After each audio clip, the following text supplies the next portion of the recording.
যায় আমার রাসূলুল্লাহ পৃথিবীর বুকে সর্বপ্রথম যার দুধ পান করেছেন তার নাম হলো হযরত সয়বা। সর্বপ্রথম হযরত সয়বা দুধ পান করলেন। হযরত আমিনা তিনি বললেন সয়বারে আমার আগে তোমার স্তনে দুধ পান করলো আমার বেটা মুহাম্মদ। সয়বা বলেছিলেন ওরে আমিনা একটু খুশখবরিটা আমার মালিক আবু লাহাবকে জানিয়ে দি। এবার ছুটতে লাগলো আবু লাহাবের কাছে, তাকে বলেছিল আবু লাহাবকে ওরে আবু লাহাব মালিক শুনুন আপনার ভাতিজা হয়েছে, আব্দুল্লাহর বেটা হয়েছে মুহাম্মদ, এমন সুন্দর চেহারার অধিকারী মানুষ এসেছে আজ পর্যন্ত পৃথিবীর মুখে এমন কোন মানুষ আসতে পারেনি। আমি সয়বা অনেক বাচ্চাকে দেখেছি, এমন সুন্দর মানব দেখতে পাইনি। আবু লাহাব আঙ্গুলের শাহাদাতের ইশারা করে বলেছিল সয়বা রে আমি তোকে বান্দি রেখেছি, আমার বাড়িতে তুই কাজ করিস, আজ থেকে আমার বাড়িতে তোকে বান্দির কাজ করতে হবে না, আমি আবু লাহাব তোকে আজাদ করে দিলাম। একটা আঙ্গুলের ইশারা করে আজাদ করেছিল ও আবু লাহাব। আমার আল্লাহ পাক আল্লাহ তাআলা এই আঙ্গুলের ইশারাতে এক বান্দীকে আজাদ করারটা আল্লাহ এত পছন্দ করলেন। হাদিস শরীফের মধ্যে আছে আবু লাহাব জাহান্নামী, আবু লাহাব কাফির, আবু লাহাব মুসলমান ছিল না, তবে ওই আঙ্গুল ছাড়া সব শরীরে আযাব হবে, আঙ্গুলে হবে না। জোরে বলুন সুবহানাল্লাহ। একমাত্র ওই আঙ্গুলে আযাব হবে না, বাকি সব কিছুতে আযাব হবে। কারণ এই ইশারা করে নবীর বিলাদাতে নবীর জন্মের খুশিতে এক বান্দীকে আজাদ করার জন্য ও আঙ্গুলের সর্বোচ্চ। এবার সবাই খবর পেল আমিনার পুত্র মুহাম্মদের চেহারা থেকে নাকি আলো বের হয়।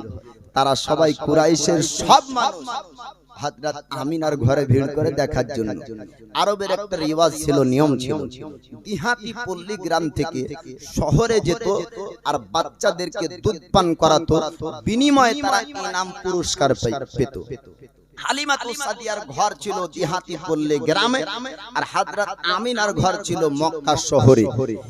এবার হযরত হালিমাতুস সাদিয়া যেই পল্লী গ্রাম দেহাতিতে বসবাস করতেন, ওখানে পিওর অরিজিনাল আরবি ভাষা চলত। আর মক্কা শহরে বিভিন্ন জায়গার মানুষ গিয়ে ভাষা আপনার গোলমাল ছিল, অর্থাৎ সব রকমের মিশ্রিত ভাষা চলতো মক্কা শহরে।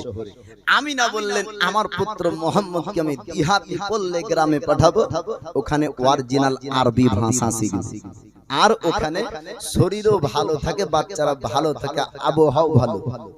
হালিমাতুস সাদিয়ার ঘরে যে আমার দয়ার নবীর জন্য গরিবি দূর হবে। এবার শুনবেন বাবা, আল্লাহর নবী হাবিবুল্লাহ যখন আপনার মক্কা জমিনে এসেছিলেন, আল্লাহ পাক আল্লাহ তাআলা মক্কা শহরে সব আপনার দয়ার নবীর আবির্ভাবের ওই সালে আল্লাহ পাক সব আপনার মক্কাতে পুত্র সন্তানের জন্ম করেছিলেন। জোরে বলুন সুবহানাল্লাহ। নবীর জন্য যত বাচ্চা আপনার জন্ম হয়েছিল সবাই আপনার পুত্র সন্তান ছিল। এবার হালিমাতুস সাদিয়া তার সঙ্গের সাথীদেরকে নিয়ে মক্কা শহরে আসবেন বাচ্চাদেরকে দুধ পান করানোর জন্য, তার বিনিময়ে তারা ইনাম পুরস্কার পাবে।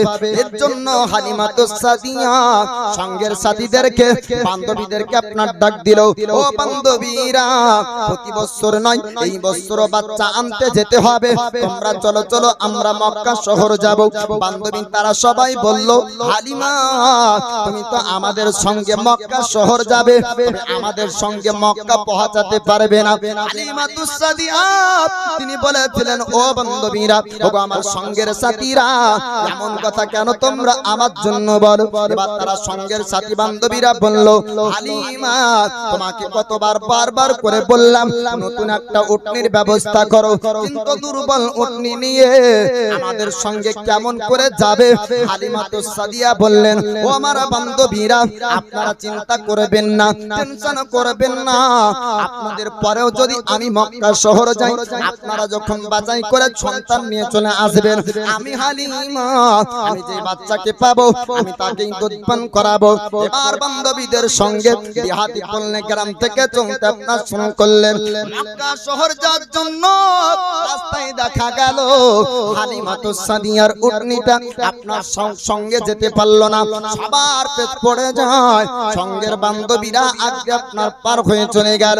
আমিনার কাছে যাবার পরে ওই সমস্ত রমণীরা বলেছিল, আমিনা তোমার পুত্র মুহাম্মদের চেহারা সম্পর্কে আমরা খবর শুনেছি, মক্কাতে একটা বাচ্চা জন্মগ্রহণ করেছে মুহাম্মদ ইবনে আব্দুল্লাহ, আব্দুল্লাহর পুত্র মুহাম্মদ, তার চেহারা নাকি খুব সুন্দর, একটু আমাকে দেখিয়ে দাও, তোমার পুত্রকে একটু দেখতে চাই। সমস্ত রমণীরা আমার রাসূলুল্লাহ হাবিবুল্লাহ চেহারাকে দেখলো, দেখার পরে বলেছিল, আমিনা তোমার পুত্র মুহাম্মদকে আমি দুধ পান করাবো, আমি সঙ্গে নিয়ে যাব। আমিনা বলেছিলেন, ও বান্ধবীরে, ওরে বোন, একটু আমার কথা শোনো, তুমি আমার পুত্রকে দেখে পছন্দ করো, কিন্তু আমার পুত্র মুহাম্মদের পিতা পৃথিবীর জমিনে নাই। ও সমস্ত রমণীরা তারা দেখার পরে সবাই রেখে চলে গিয়েছিল। আল্লাহ পাক আল্লাহ এটাই চেয়েছিলেন, তিনার হাবিব বন্ধু দুধ পান করবে হালিমাতুস সাদিয়া। এটা হলো আল্লাহর ইচ্ছা। জোরে বলুন সুবহানাল্লাহ। কোন রমণীর দুধ পান করাতে আল্লাহ দেননি, আল্লাহ যদি দিতেন তো পান করতেন, তাই না? আমার দয়ার নবী মায়ার নবী হালিমা দুধ পান করবে। মুসা কালিমুল্লাহর যেমন জন্ম যখন দুনিয়াতে 12,000 বাচ্চাকে ফেরাউন জবাই করলো, তাও আল্লাহ পাক বলছেন মুসা নবীর মাকে, ওরে আমার বান্দি তুই চিন্তা করিস না, আমি আল্লাহ যাকে জিন্দা রাখবো দুনিয়ার শক্তি তাকে মারতে পারবে না। বলুন সুবহানাল্লাহ। ও ফেরাউনের বাড়িতে মিশরের সব রমণী গিয়েছিল দুধ পান করানোর জন্য, কারো দুধ মুসা নবী পান করেননি, মুসা নবী তিনার মায়েরই দুধ পান করেছিলেন। বলুন সুবহানাল্লাহ। তা আল্লাহর মার্জি, আল্লাহর ইচ্ছা যেটা হবে সেটাই ঘটবে, অন্য কিছু ঘটবে না। হযরত আমিনার কাছ থেকে যে সমস্ত রমণীরা চলে গেল তারা হলো বদনসিব, খুশনসিব হলো হালিমাতুস সাদিয়া। জোরে বলুন সুবহানাল্লাহ। এবার হালিমাতুস সাদিয়া আমার রাসূলুল্লাহর মা হযরত আমিনার কাছে যাওয়ার পরে বলেছিলেন, আমিনা তোমার পুত্রের প্রশংসা শুনেছি, তোমার পুত্র মুহাম্মদকে একটু দেখিয়ে দাও। আল্লাহর নবী হাবিবুল্লাহ চেহারাকে দেখার পর হালিমাতুস সাদিয়া বলেছিলেন, আমিনা রে শুন, আজ পর্যন্ত পৃথিবীর মুখে অনেক বাচ্চাকে দুধ পান করিয়েছি, অনেক বাচ্চাকে আমার স্তন থেকে দুধ পান করিয়েছি, এই রকম সুন্দর চেহারার অধিকারী বাচ্চা আজ পর্যন্ত হালিমা দেখেনি। ওরে আমিনা তোমার পুত্র মুহাম্মদকে আমি দুধ পান করাতে চাই, তুমি আমাকে দিবা কিনা একটু জানিয়ে দাও। আমার রাসূলুল্লাহর মার চোখ দিয়ে পানি ঝরে গেল, কাঁদতে কাঁদতে বলেছিলেন, হালিমা রে তোমার মতন কত রমণী এসেছিল, কিন্তু আমার পুত্র মুহাম্মদকে কেউ নিতে চাইনি। ওরে হালিমা তুমিও যদি জানতে পারো হয়তো তুমি নিবে না। আমার রাসূলুল্লাহর মা ওই কথা বললেন। হালিমাতুস সাদিয়া তিনি বলেছিলেন, আমিনা তুমি চিন্তা করো না, টেনশন করো না, আমি তোমার পুত্র মুহাম্মদকে পয়সার বিনিময়ে না, পয়সার বিনিময়ে না, তোমার পুত্র দেখে আমি হালিমা সন্তুষ্ট হয়েছি। জোরে বলুন সুবহানাল্লাহ। হালিমা তার স্বামীকে ডাকতে জিজ্ঞাসা করলেন, ওগো প্রাণের স্বামী যান, একটা কথা আপনার কাছে জানতে চাই, আপনার হলাম আমি বিবি, আপনার অনুমতি ছাড়া আমি এত বড় সিদ্ধান্ত নিতে পারবো না, তবে আপনি একটু জানিয়ে দেন, আপনি একটু বলুন আমি এই পুত্রকে দুধ পান করাবো কিনা। ওই সময় হালিমাতুস সাদিয়ার স্বামী বলেছিলেন, স্বামী আপনার বলেছিলেন, হালিমা চিন্তা করো না, টেনশন করো না, আমি তোমাকে অনুমতি দিলাম, তুমি এই বাচ্চাকে দুধ পান করাবে।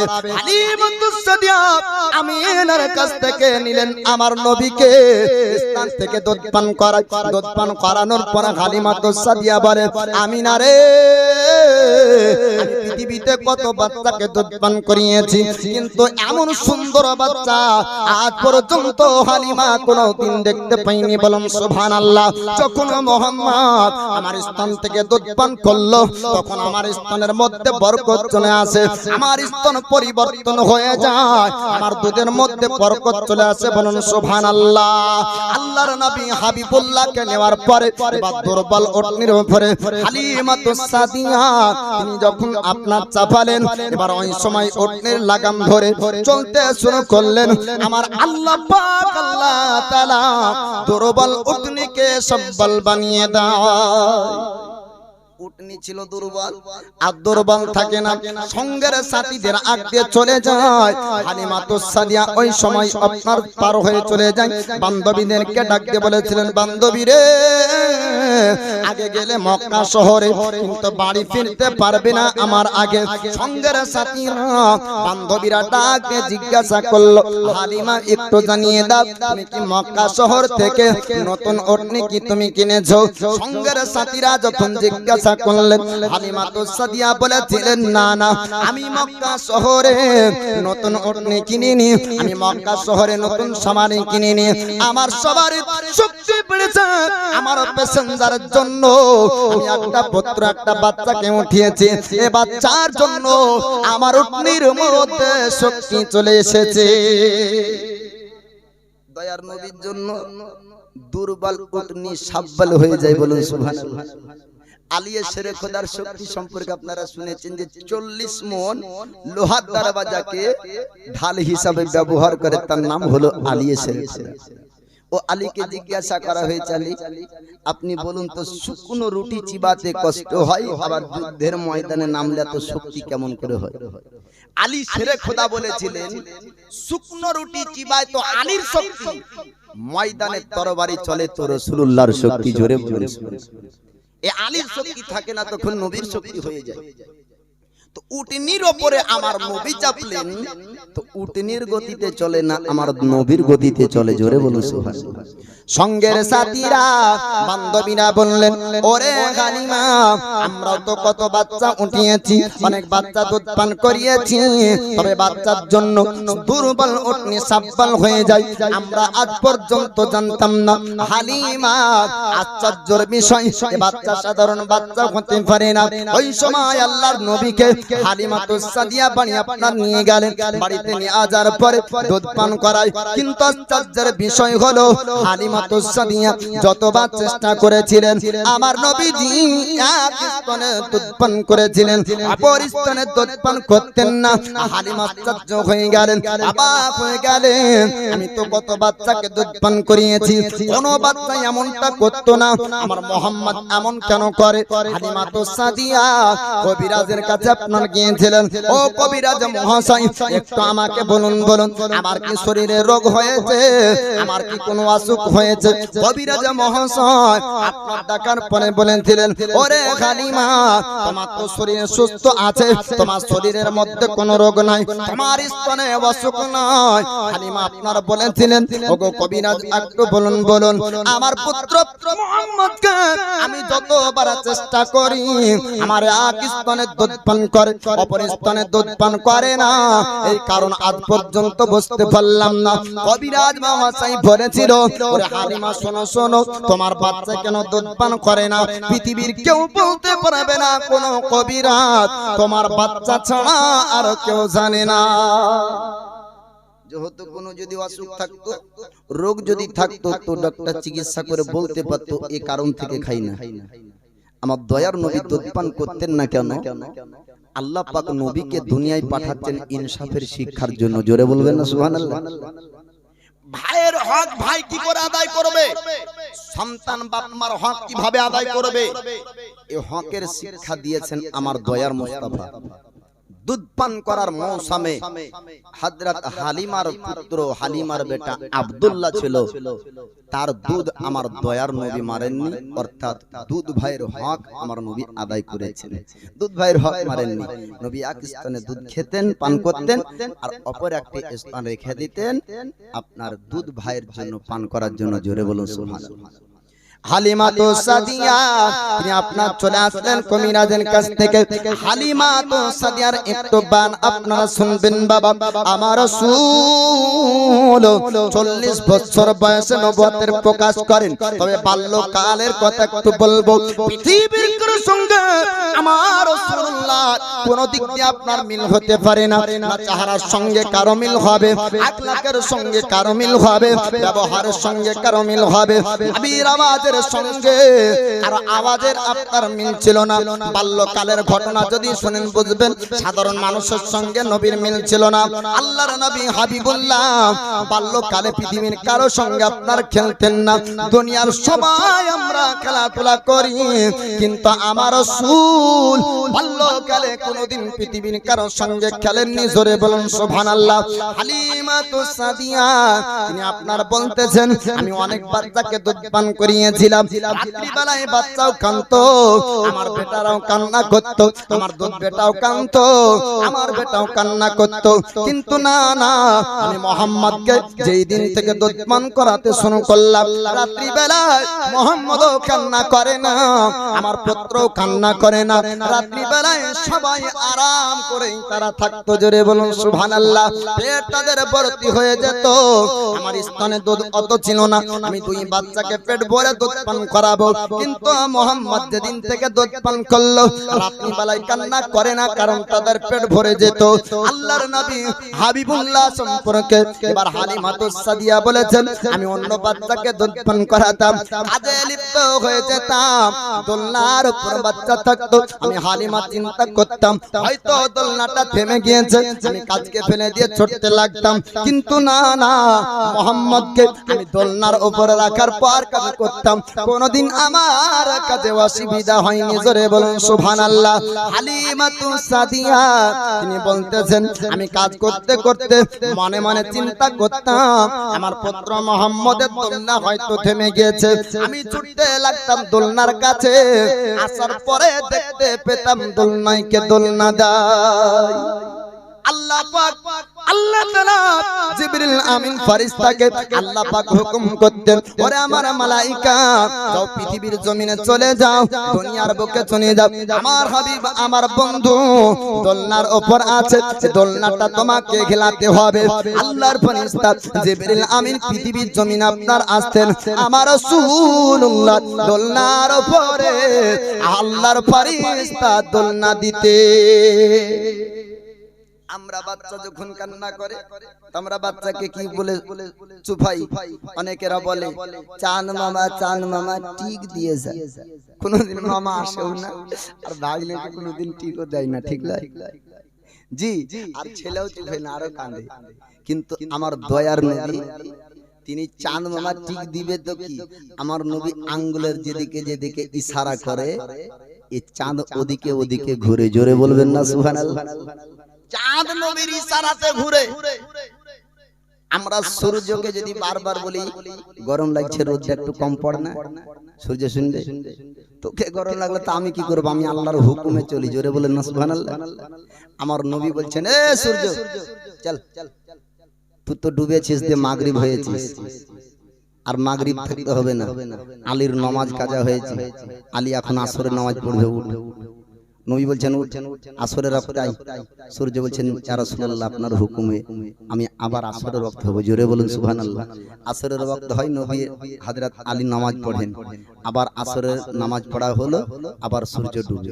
তো সূর্য নবীর হুকুমে চলে, চাঁদ নবীর হুকুমে চলে, কিন্তু সবাই নবীর হুকুমে চললো, দুপায়া মানুষকে আল্লাহ আশরাফুল মাখলুকাত বানালো, এরা নবী চিনলো না, ঠিক না ভুল?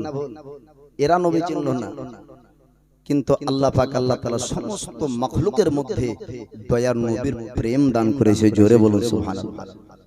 হালিমাতুস সাদিয়া তিনি আপনার বলছেন আমি মুহাম্মদকে লক্ষ্য করে দেখতাম, তিনি আকাশের দিকে লক্ষ্য করে আঙ্গুল যেদিকে ঘোরাতেন আকাশের চাঁদ ওই দিকে ঘুরতো। আমার রাসূলুল্লাহর খেলনা আপনার পৃথিবীর কেউ ছিল না, আমার নবী যখন খেলতেন আকাশের চাঁদের সঙ্গে খেলতেন। হালিমাতুস সাদিয়া তিনি বলতেছেন আমার উটনিতে এর পূর্বে দুধ দিত না, আমার উটনির দুধ কম হতো, আমরা পান করতে পারতাম না, আমার পুত্র মুহাম্মদকে আমার পানে যেদিন আল্লাহ সেই দিন থেকে আরম্ভ করে প্রতিদিন উটনিতে এত দুধ দিত, আমি পান করতাম, আমার স্বামী পান করত, আমার সন্তান সন্ততি তারা পান করত, তবু দুধের মধ্যে কমতি হতো না। জোরে বলুন সুবহানাল্লাহ। দয়ার নবীর মায়ার নবীর হালিমার ঘরে যাওয়াতেই হালিমার ঘরে বরকত। হালিমার এইরকম বরকত পাওয়ার পরে মন চাইবে যে ছেলে আর মার কাছে দিব, কিন্তু 2 বছর পূর্ণ দুধ পান করা মৌসুম শেষ। হালিমাতু সাদিয়া বলছেন এ বাচ্চা তো কথা অনুযায়ী দিতেই হবে, আমিনার কাছে নিয়ে আসেন। হযরত আমিনা বলছেন ওরে হালিমা, মক্কা শহরে একটা রোগ ভাইরাস এসেছে, আমার পুত্র মুহাম্মদকে তুমি আবার নিবা?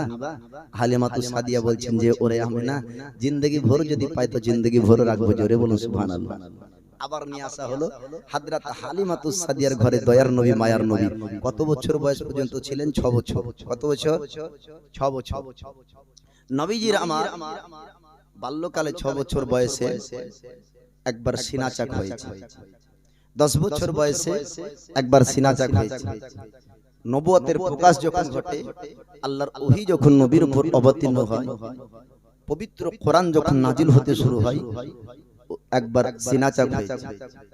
50 বছর বয়স যখন নবুয়তের 10 সাল কেটে গেল, আল্লাহর সঙ্গে দিদার লাভ করবেন, মেরাজ হবে, একবার সিনাচাক হয়েছে। কয়েকবার সিনাচাক হয়েছে আমার দয়ার নবী মুস্তাফা। সিনাচাক কেমন? সিনাকে ছোরা দিয়ে 2 ভাগে ফেড়ে দেওয়া, বিভক্ত করা, ডানে বামে 2 দিকে সরে যাবে, কিন্তু আশ্চর্যের বিষয় হলো রক্ত বের হবে না। জোরে বলবেন না সুবহানাল্লাহ। কোন আনাংলা যদি কোন ওয়াহাবি যদি বলে যে নবী আমাদের মতন মানুষ, তো ওর সিনা যদি ফাড়া যায় তো রক্ত বের হবে না? রক্ত বের হবে 7 দিন পরে পুজ শুদ্ধ বের হবে, ঠিক না? 7 দিন পরে ঘা হবে যে পুজ বের হবে। আমার নবী যখন সিনা ফাড়া হলো, নবী বলছেন হযরত হালিমাকে, ওগো মা জননী, সিনা তো ফাড়া হলো কিন্তু রক্ত জমিনে পড়েনি। জোরে বলুন সুবহানাল্লাহ। এই সিনাচাকের কথাটা বলি, আল্লাহর নবী হাবিবুল্লাহ 6 বছর বয়স পর্যন্ত হালিমার ঘরে ছিলেন। তবে নবী বড় হলেন, দুধ ভাইরা বকরি চড়াতে, ছাগল চড়াতে যায় ময়দানে। নবী আমার বলছেন ওগো মা জননী, আমিও যাব। হালিমাতু সাদিয়া বলছেন যে জঙ্গলে যদি যাও তো বাঘ ভাল্লুক হিংস্র জানোয়াররা থাকবে, তারা তোমার উপর আক্রমণ করবে। এই সঠিক এই প্রশংসার কথাগুলা তুলে ধরলে কেউ কেউ আবার বলে যে কি সুন্নিরা নবীকে বড় করে দেয়, প্রশংসা করে বড় করে দেয়। তো নবী কি ভোটে দাঁড়িয়েছিল নাকি যে ভোট করে বড় করে দিলেন? ভোট দিয়ে পাস করে কাউকে নেতা করা যায়, মন্ত্রী করা যায়, প্রধান করা যায়, সভাপতি করা যায়। তো নবী কি ভোটে দাঁড়িয়েছেন যে ভোট দিয়ে আমরা বড় করলাম? আমার আল্লাহ পাক নবীর শানকে বড় করেছে। জোরে বলুন সুবহানাল্লাহ। ওয়া রাফা'না লাকা যিকরা। আল্লাহ পাক বলছেন না হাবিব, আপনার জিকিরকে আমি আল্লাহ বুলন্দ করেছি। না কেউ নিচু করতে পারবে, না কেউ বাড়াতে পারবে। মৌলবি কেউ বাড়াতেও পারে না, মৌলবি কেউ কমাতেও পারে না। যে মনে করে যে আমি নবীর শানকে কমাবো, ও হলো জাহিল মূর্খ। ওর দ্বারাতে কমবেও না, কারো দ্বারাতে বাড়বেও না। আমরা অধম গুনহেগার খালি নবীর সিরাতগুলা বায়ান করি, সিরাতগুলা আলোচনা করি। বাড়ানো কমানোর মালিক আমরা না, আমার আল্লাহ বাড়িয়েছেন। জোরে বলুন সুবহানাল্লাহ। আল্লাহর হাবিব হাবিবুল্লাহ হযরত হালিমাকে বললেন ওগো মা জননী, আমি একটু মেশরানোর জন্য আমার দুধ ভাইদের সঙ্গে ময়দান ভ্রমণ করব। কিতাবের মধ্যে বলা হয়েছে আমার রাসূলুল্লাহ ছাগল চরাননি, মেশরানোর জন্য সঙ্গের আপনার সাথীদের সঙ্গে, আপনার দুধ ভাইদের সঙ্গে ময়দান ভ্রমণ করতেন। আমার রাসূলুল্লাহকে ইয়াতিম বলা চলে না, আমার নবীকে আপনার রাখাল বলা চলে না। নবীর জন্য এমন শব্দ ব্যবহার করা শানের আদবের খিলাফ হবে। আল্লাহর নবী হাবিবুল্লাহ দোজাহানের বাদশা করে আল্লাহ পাক আল্লাহ তাআলা পৃথিবীর জমিনে পাঠিয়েছেন। ও নবীজি, আপনার রাখাল হতে পারে না, বলুন সুবহানাল্লাহ। হালিমাতু সাদিয়া তিনি আপনার বলেছিলেন ওগো আমার পুত্র মুহাম্মদ, তুমি যদি মেষ চরানোর জন্য জঙ্গলে চলে যাও, জঙ্গলি জানোয়ার থাকবে, ভেড় ভেড়িয়ারা থাকবে, বাঘ ভাল্লুক থাকবে, তারা তোমার ক্ষতি করবে। আল্লাহর নবী হাবিবুল্লাহ বলেছিলেন ওগো মা জননী, আপনি চিন্তা করবেন না, আপনি টেনশন করবেন না। পৃথিবীর জঙ্গলের বাঘ ভাল্লুক আপনার পুত্র মুহাম্মদ সম্পর্কে জানে, কেউ আমার ক্ষতি করবে না, বলুন সুবহানাল্লাহ। হালিমাতু সাদিয়া আমার রাসূলুল্লাহকে যাবার অনুমতি দিলেন। আশ্চর্যের 3টি কথা আছে বাবা। জঙ্গলে আমার রাসূলুল্লাহর সঙ্গে 3টি আপনার ঘটনা ঘটেছিল। প্রথম দিনে দুধ ভাইদের সঙ্গে ময়দান গেলেন। আমার রাসূলুল্লাহকে একটি জায়গায় রাখার পর দুধ ভাইরা আপনার পাহাড়ের গভীর জঙ্গলে আপনার চলে যায়। গভীর জঙ্গলে আপনার বকরি চরাতে চরাতে আপনার ব্যস্ত হয়ে যায়। সঙ্গে সঙ্গে আমার আল্লাহ পাক আল্লাহ তাআলা জঙ্গলে আপনার বড় বড় দুটো সাপ আপনার পাঠিয়ে দেয়। আমার রাসূলুল্লাহর চেহারা মোবারকের সামনে সাপ ফনা করে আপনার দাঁড়িয়ে গেল। দুধ দুধ ভাইরা লক্ষ্য করে দেখলো এক মোটা মোটা বড় বড় সাপ আমাদের ভাইয়ের চেহারার উপরে পনা করেছে। এতক্ষণ হয়তো ছবল মারবে, তারা ছোট্ট ছোট্ট আপনার ব্যক্তি ছিল, সাহস পেল না, সাপকে মারার সাহস পেল না, সাপ তাড়ানোর। ছুটতে লাগলো বাড়ির দিকে, ডাক দিয়েছিল আপনার হালিমাতুস সাদিয়াকে, ওগো মা জননী, আপনি একটু বের হয়ে আসুন, আপনি একটু বের হয়ে আসুন, আমাদের ভাই মুহাম্মদকে বাঁচানো যাবে না। এতক্ষণ মনে হয় বড় বড় সাপ তাকে হয়তো ছবল মেরেছে, আর মনে হয় বাঁচবে না। হালিমাতুস সাদিয়া ডাক দিলেন স্বামীকে, স্বামী গো, আমাদের পুত্র মুহাম্মদকে আর মনে হয় বাঁচানো যাবে না, জঙ্গলের বড় বড় সাপ নাকি ফানা করে দাঁড়িয়ে আছে, এতক্ষণ ছবল মারবে হয়তো, আপনি আসুন আসুন। আমার পর দেখা যায় আমার রাসূলুল্লাহর চেহারা মোবারকের উপরে ফানা করে দাঁড়িয়ে ছিল, ছবল মারার জন্য না, ছবল মারার জন্য না, ওই সাপ নবীর চেহারাতে রোদের তাপ পড়ছিল, তাই আপনার ছাওয়া করে। জোরে বলবেন না, সাপের ফনাতে হাওয়া করে। অতিরিক্ত গরম যখন লাগে স্কুলের ছাত্র তখন খাতাকে পাখা বানিয়ে দেয়, ঠিক না? বইকে তখন পাখা বানিয়ে দেয়। তো সাপ দেখলো এত গরমে রোদ পড়ছে, মেঘগুলা গুচ্ছিত হয়ে নবীকে ছায়া করে, আর সর্প এসে আমার নবীকে হাওয়া করে। জোরে বলুন সুবহানাল্লাহ। হালিমাতুস সাদিয়া বলছেন, ওগো বেটা মুহাম্মদ, এই দৃশ্য দেখার পরে তোমাকে আর জঙ্গলে আসতে দেব না। আল্লাহ নবী হাবিবুল্লাহ তিনি বললেন, ওগো মা জননী, আপনি চিন্তা করবেন না, টেনশন করবেন না, এরকম সাপ আমার ক্ষতি করবে না, বাঘ ক্ষতি করবে না, ভাল্লুক ক্ষতি করবে না, হিংস্র জানোয়াররা আপনার পুত্র মুহাম্মদ সম্পর্কে জানে। প্রথম দিন কেটে গেল, দ্বিতীয় দিন এবার জঙ্গলে যাবে, এবার জঙ্গলে যাবার জন্য আপনার এনে হয়েছে জঙ্গলের জানোয়ার, বাঘ ভাল্লুকরা আমার রাসূলুল্লাহ হাবিবুল্লাহকে তারা আপনার ভালোবাসে, আমার নবী পাকের নূরানী চেহারা দেখার জন্য তারা অপেক্ষা করে আছে। জঙ্গলে একদিন এসেছে, নবী দেখতে পাইনি, এবার যদি জঙ্গলে নবী আসে, আমরা রাসূলুল্লাহ নূরানী চেহারাকে সবাই দেখব। আল্লাহর নবী হাবিবুল্লাহ দ্বিতীয় দিন আপনার জঙ্গলে গেলেন, দুধ ভাইরা এক জায়গায় আমার নবীকে রাখলেন পাহাড়ের উঁচুতে। এবার দুধ ভাইরা বকরি চরানোর জন্য, ছাগল চরানোর জন্য চলে যায়। আল্লাহ নবী হাবিবুল্লাহ লক্ষ্য করে দেখলেন তার দুধ ভাইরা আপনার ছুটতে লেগেছে, বাড়ির দিকে পালিয়ে যায়। আমার রাসূলুল্লাহ ডাক দিলেন, ওরে ভাই তোমরা একটু দাঁড়িয়ে যাও, তোমরা এমন করে কেন ছোট, বাড়ির দিকে তোমরা কেন যাও? দুধ ভাই তারা বলেছিল, ও ভাই মুহাম্মদ, আমরা আর থাকতে পারবো না, জঙ্গলে যদি থাকি আমাদের জানটা বের হয়ে যাবে, জঙ্গলি জানোয়ার বাঘ ভাল্লুক ভেড়িয়া আমাদেরকে রাখবে না। আল্লাহ নবী হাবিবুল্লাহ 6 বছরের নবী আমার বললেন, ও ভাইরা আপনারা একটু দাঁড়িয়ে যান, চিন্তা করবেন না, টেনশন করবেন না, আমায় খুলে বলুন আপনাদের জঙ্গলে কি হয়েছে।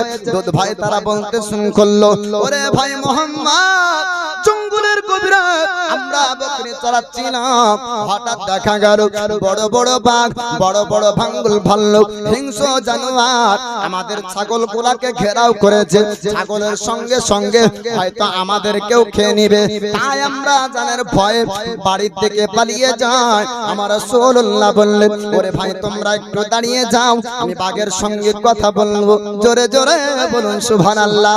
আমার নবী বলছেন, ওরে ভাই একটু দাঁড়িয়ে যাও, আমি বাঘের সঙ্গে কথা বলবো, বাঘ আমার সঙ্গে কথা বলবে। আপনারা অবাক হবেন, বাঘের সঙ্গে নবী কেমন করে কথা বলবেন? বাঘ তো একটা চতুষ্পদ জানোয়ার, নবী কেমন করে কথা বলতে পারে? আমার আল্লাহ পাক আল্লাহ তাআলা সমস্ত পৃথিবীর পশুদের ভাষা জানার শক্তি পাওয়ার আমার রাসূলুল্লাহকে আল্লাহ দিয়েছে। খালি মানুষের নবী না, জি খালি মানুষের নবী না, সমস্ত মাখলুকের নবী। জোরে বলুন সুবহানাল্লাহ। এখানে একটা কথা বলি, আমরা মানুষ ভাবি যে কি মনে হয় আমাদের লেগে মনে হয় দুনিয়া সব বানাইছে, আর আমরাই মনে হয় সব কিছু ভোগ করবো, আর কাউকে মনে হয় আল্লাহর বানায়নি। মুসা কালিমুল্লাহ আল্লাহর সঙ্গে কথা বলেন, তো মুসা নবীকে কওমবাসী বলছে, হুজুর একটু আল্লাহকে বলেন। কি বলবো? বহুদিন ধরে পানি হয়নি, চতুষ্পর জানোয়াররা তো পানি পান করতে পাই না, উট উটনি গুলাও পর্যন্ত পানি পাচ্ছে না, আর আমরাও পানি পাই না। আপনাদের তো এখন ট্যাপ হয়েছে, গড় গড় করে পানি উজু করতে লাগলে এক বাদ না, চাচা আমার 6 বাদ না ফুরাই, ঠিক না? এত সস্তা পানি, কিন্তু ওই সময়তে পানি এত সস্তা ছিল না, পান করার জন্য পানি পাই না। আসমান থেকে পানি বর্ষণ হলে তালাব কুয়াতে কোন গর্ততে পানি জমা হতো, ও পানি ব্যবহার করত। মুসা নবী বলছেন তাই হবে, দোয়া করি। আল্লাহর কাছে হাত উঠেছেন, আল্লাহ পাক বলছেন মুসা পানি তো আমি আল্লাহ দিব, তবে আজকাল না, কবে? 6 মাস পরে। কতদিন পর? 6 মাস পর। কমবাসী শোনার পরে বলছে রে তেরি এখন গলা শুকিয়ে যাচ্ছে, 6 মাস পর পানি দিবে। আমি বলবি যদি ওয়াজ করতে করতে যদি পিপাসা লাগে, আমি যদি বলি কি চাচা পানি দেন একটু এক গ্লাস, আর আপনি যদি বলেন যে ওয়াজ করার লেগে নিয়ে এসেছি, মাঝে মাঝে পানি পান করে বাবা হবে না, শেষ করার পরে পানি তাম বলবো যে আজকে একটা হয়ে যাক, এরপরে তার আসবো না। কমবাসী বলছে হুজুর আজকে পানির দরকার, 6 মাস পর পানি দিবে। এই পানির দরকার নাই, বাড়ি সবাই চলে যায়। বাড়ি যেতে না যেতে আসমান থেকে পানি বর্ষণ শুরু, জোরে বলুন সুবহানাল্লাহ। কওমবাসীরা আরো খেপে গেল। মুসা নবী তো আজ পর্যন্ত মিথ্যা কথা কোনোদিন বলেনি, আজকে মিথ্যা বলল, তার মানে আবার সবাই উচ্ছিত হয়ে মুসা নবীকে বলছেন আপনি এত বড় মিথ্যাখোর কেন? কেন আপনি যে বলেন 6 মাস পর পানি দিবেন, এখনই পানি হচ্ছে। মুসা নবী আল্লাহকে বলছেন আল্লাহ কওমবাসী আমার উপর এত ক্ষিপ্ত হয়েছে, তুমি যে বললে এখনই পানি দিব না, 6 মাস পর পানি দেব, আবার এখনই পানি হয়। আল্লাহ পাক বলছেন হে আমার পয়গম্বর মুসা, আমি আল্লাহ 6 মাস পর পানি দিব শুনে তোমার উম্মত আমার বান্দারা সন্তুষ্ট হতে পারলো না, আমার শুকরিয়া করতে পারলো না, তারা বাড়ির দিকে চলে যায়। কিন্তু 6 মাস পর পানি পাবে এ আশা করে ছোট্ট ছোট্ট পিপিলিকাগুলা উপর দিকে মুখ করে আমার শুকরিয়া করলো, আমি তাদের শুকরিয়াতে সন্তুষ্ট হয়ে এখনই পানি দিয়েছি, জোরে বলুন সুবহানাল্লাহ। আপনারা ভাবছেন আমরা ভাবছি না, এই আমাদের লেগে সব হলো, যত ভোগ করবি করে লে নাকি দানা। মসজিদে পাঙ্খা লাগানো, আমি দেখলাম ভিতরে এসি লাগানো, এসি লাগানোর পরে মসজিদে কাতার খালি, আর আপনি পানি চাহার লেগে ওই রোদ্রে ঢালের ভুয়ে নামাজ পড়বেন আর পানি হয়ে যাবে। আল্লাহ জানে না যে কি চরম অভিনয়। মসজিদে পাঙ্খা লাগানো, এসি লাগানো, তারপরেও আমার বান্দা নামাজ পড়তে যায় না, আর এদের পাঠ হবে না, তার জন্য এরা ঢালার ভয়ে এসেছে চাদর গায়ে দিয়ে নামাজ। তো আল্লাহ জানে যে এগুলো চরম স্বার্থে চরম অভিনয় চলছে। তো আমার দয়ার নবী মায়ার নবী তিনি পশুর ভাষা বুঝেন, আল্লাহ পাক এই শক্তি পাওয়ার ক্ষমতা দিয়েছেন, জোরে বলুন সুবহানাল্লাহ। আল্লাহর সৃষ্টি এই চতুষ্পর জানোয়ারের মধ্যে নবীর প্রেম ভালোবাসা আমার আল্লাহ পাক দান করেছেন। আল্লাহর হাবিব হাবিবুল্লাহ তিনি বললেন ওরে ভাই তোমরা একটু দাঁড়িয়ে যাও, আমি বাঘের সঙ্গে কথা বলবো, আমি যে হিংস্র জানোয়ারের সঙ্গে কথা বলবো। তার আপনার ভাইয়েরা চিন্তা করলো আমার মোহাম্মদ ভাই এত ছোট্ট অল্প বয়সে, আর তো সাহস নয় বাঘকে মারার, বাঘের সামনে যদি চলে যায় তাকে হয়তো বাঘকে নিবে। দুধ ভাইরা বললো ভাই আপনি খবরদার খবরদার বাঘের সামনে যাবেন না, বাঘ আপনার কথা বুঝবে না, বাঘের ভাষা হয়তো আপনি বুঝবেন না, বাঘ আপনার বকরি খাবার পর আপনাকে হয়তো খেয়ে নিবে। আল্লাহর নবী হাবিবুল্লাহ তিনি বলেছিলেন ওরে ভাই তোমরা চিন্তা করো না, টেনশন করো না, আমি বাঘের সঙ্গে আমি কথা বলবো।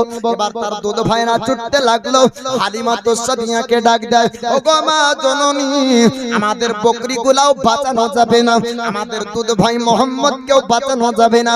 বলে কি হয়েছে? বলে হিংস্র জানোয়ার ভেড় ভেড়িয়া ভাল্লুক বাঘেরা সিংহ তারা সবাই আসলো, আসার পরে আমাদের বকরি ছাগল গোলাকে আটক করে রেখেছে। ওই জায়গাতে আমাদের দুই ভাই মোহাম্মদ যাই কথা বলার জন্য, জোরে বলুন সুবহানাল্লাহ। গ্রামবাসীরা হালিমার কথা শুনে সবাই আপনার চলতে লাগলো জঙ্গলের দিকে। আমার রাসূলুল্লাহ হাবিবুল্লাহ বাঘের সঙ্গে কথা বলে, বাঘ আপনার বাঘের ভাষা নবী বুঝেন, নবীর ভাষা বাঘ বুঝে। আমার রাসূলুল্লাহ জিজ্ঞাসা করলেন ওরে বাঘ একটু জানিয়ে দে তুই আমার বকরিগুলাকে কেন ঘেরাও করেছিস?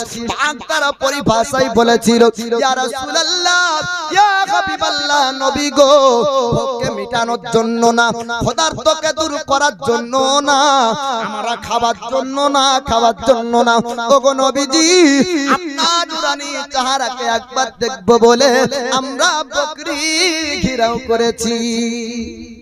জোরে বলবেন না সুবহানাল্লাহ।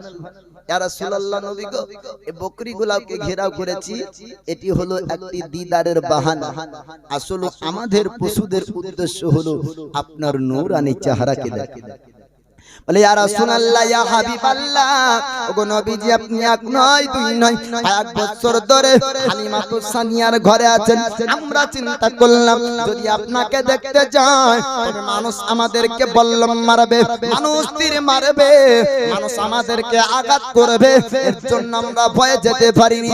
ইয়া রাসূলুল্লাহ, ইয়া হাবিবাল্লাহ নবী গো, আপনি যখন জঙ্গলে আসলেন আমরা চিন্তা করলাম আপনাকে দেখব, কিন্তু না না, আপনাকে প্রথম দিন দেখতে যাইনি। কারণ হলো আমরা বাঘ যদি আপনাকে দেখতাম, হরিণ যেত না, খরগোশ যেত না, বাঘের ভয়ে তারা পালিয়ে যেত। ইয়া রাসূলুল্লাহ, ইয়া হাবিবাল্লাহ নবী গো, আমরা পশুদের ভাষাতে পুরো জঙ্গলের মধ্যে আলোচনা করেছি, মায়দা করেছি, একটা মিটিং করেছি। আজকে দয়ার নবী যদি জঙ্গলে আসে সবাই নবীজির নূরানি চেহারাকে দেখব, কেউ যেন কারো উপর আক্রমণ করবে না। সবাইকে দেখুন আজকে উপস্থিত হয়েছে আপনার নূরানি চেহারা দেখে আমাদের পেট ভরে গিয়েছে। ইয়া রাসূলুল্লাহ, ইয়া হাবিবাল্লাহ নবী গো, আজকে হরিণের উপর বাঘ আক্রমণ করে না, বাঘ দেখে হরিণ পালাই না। ইয়া রাসূলুল্লাহ, ইয়া হাবিবাল্লাহ নবীজি, আপনার নূরানি চেহারাকে দেখার জন্য পুরো জঙ্গলের পশুরা আজ সবাই একসঙ্গে জামাত করে এসেছে।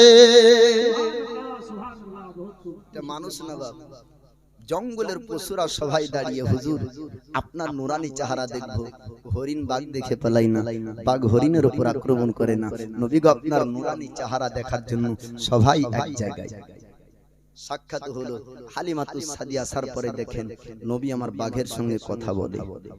হালিমাতুস সাদিয়া বলেন, ওগো বেটা মুহাম্মদ, এইরকম ভাবে আশ্চর্যের ঘটনাই ঘটতেই চলেছে, যদি কোনোদিন ক্ষতি হয়ে যায় আমি নাকি কি উত্তর দিব? আর তোমাকে জঙ্গল যেতে দেব না। আমার দয়ার নবী মায়ার নবীর মর্তবা সম্পর্কে হালিমার ও সমাতে জানা ছিল না, কিন্তু আমার দয়ার নবী মায়ার নবীর মর্তবা জঙ্গলের পশুরা পর্যন্ত জানতো। বলুন সুবহানাল্লাহ। ए चोख, ए काल, ए दिल, जान, दौलत सब किछु कुर्बान करेছেন সাহাবীয়ে রাসূল আমার নবীর मोहब्बते। बोलুন সুবহানাল্লাহ। आंखों का तारा नामे मोहम्मद, दिल का वो जाला नामे मोहम्मद। जोर से बोलुन सुबहानअल्लाह। आंखों का तारा नामे मोहम्मद, दिल का वो जाला नामे मोहम्मद। प्यारे सहाबा पे कुर्बान जाओ, प्यारे सहाबा पे कुर्बान जाओ, प्यारे सहाबा पे कुर्बान जाओ, प्यारे सहाबा पे कुर्बान जाओ।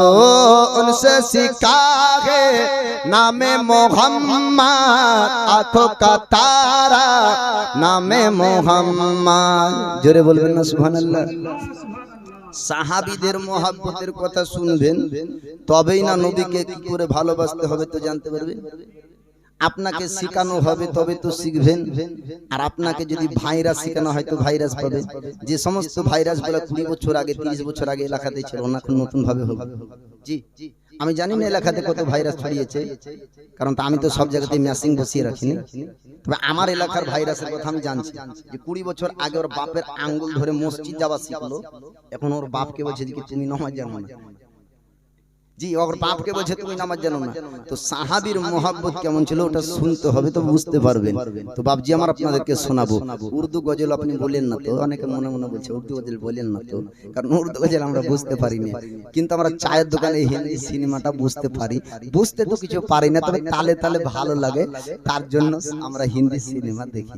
তো বাপজি আমার দু কলি একটু মোহাব্বতের নজরে আপনারা একটু শুনবেন, তারপরে বাংলা ইনশাআল্লাহ শোনাবো। বাপ দৌলত जो चाहो दोनों जहां की दौलत जो चाहो दोनों जहां की दौलत जो चाहो दोनों जहां की दौलत जो चाहो दोनों जहां की कर लो अज़ीफ़ा नामे मोहम्मद आँखों का तारा नामे मोहम्मद आँखों का तारा नामे मोहम्मद दिल का उजाला नामे मोहम्मद पूछेगा मौला लाया है क्या क्या पूछेगा मौला लाया है क्या क्या কিয়ামতের দিন যখন জিজ্ঞাসা করবে কি নিয়ে এসেছো তো ধান বুনেছিলাম 4 বিঘা দিয়ে ধান নিয়ে এসেছি ও বলবে না কিয়ামতের দিন কি বলবে তাই বলছেন